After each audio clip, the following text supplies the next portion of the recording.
বিগত দিনে আমাদের নেতা এম ইলিয়াস আলীকে গুম করা হয়েছে, অসংখ্য নেতা আমার গুম করা হয়েছে, তার লাশ পর্যন্ত দেওয়া হয় না।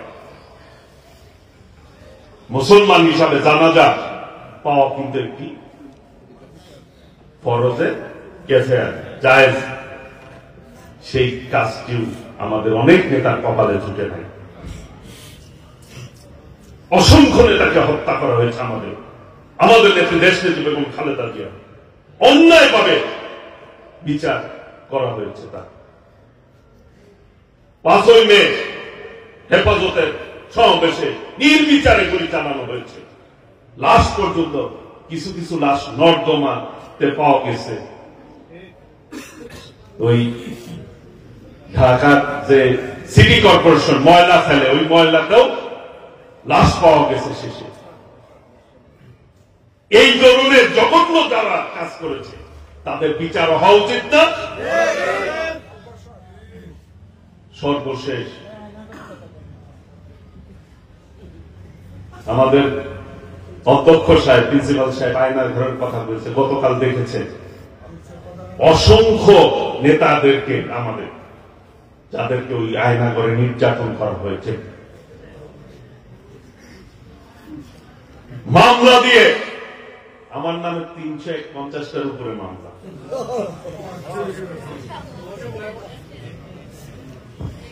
আল্লাহর কাছে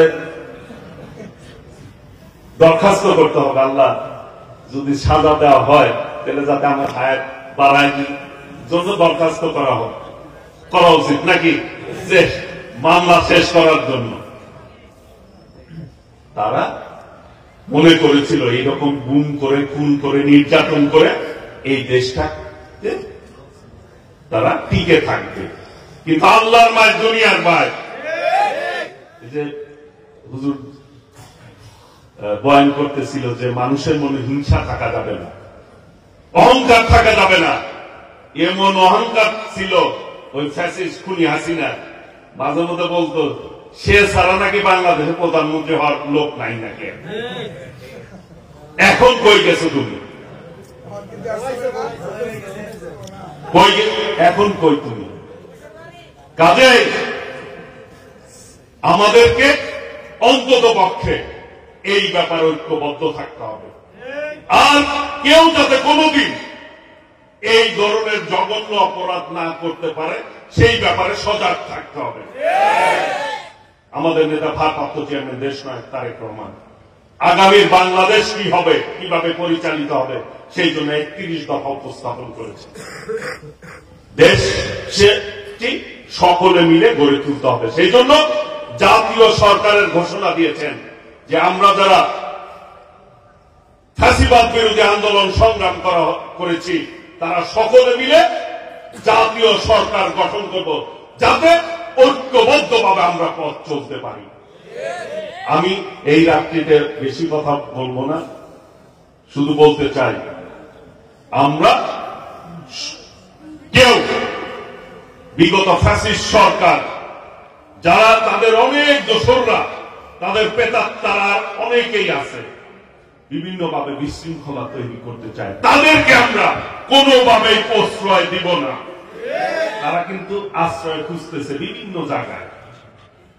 কাজে সেই ব্যাপারে আমরা কি ঐক্যবদ্ধ থাকবো তো?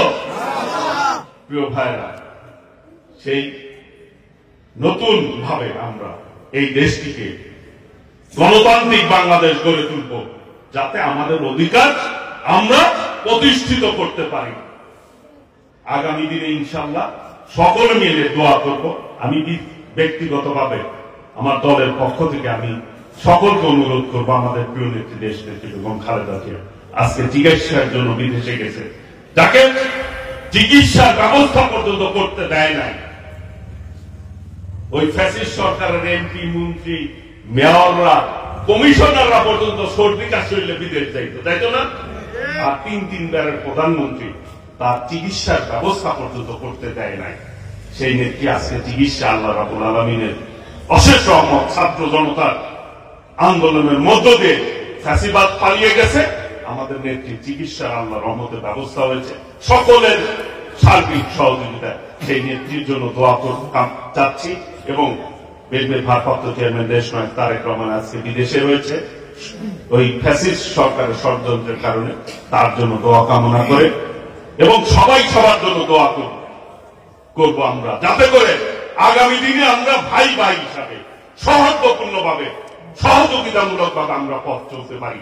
এই দেশটি আমাদের, সেই দেশটি গড়ে তোলার আহ্বান জানিয়ে এবং সকলে মিলে পথ চলবো এই আশা, এই প্রত্যয় ব্যক্ত করে সকলকে ধন্যবাদ জানিয়ে আমি আমার বক্তব্য শেষ করছি। খোদা হাফেজ। বাংলাদেশ জিন্দাবাদ। শহীদ রাষ্ট্রপতি জিয়াউর রহমান আমাদের আদর্শের জন্য স্বাধীনতার মহান ঘোষক, তার রুহের মাগফিরাত কামনা করছি। আল্লাহ রাব্বুল আলামিন যাতে তাকে বেহেশতের সর্বশ্রেষ্ঠ মকাম দান করেন, জান্নাতুল ফেরদৌস দান করেন, সেই জন্য দোয়া কামনা করে সবাইকে আবারও ধন্যবাদ জানিয়ে আমি আমার কথা শেষ করছি। আসসালামু আলাইকুম রহমতুল্লাহ।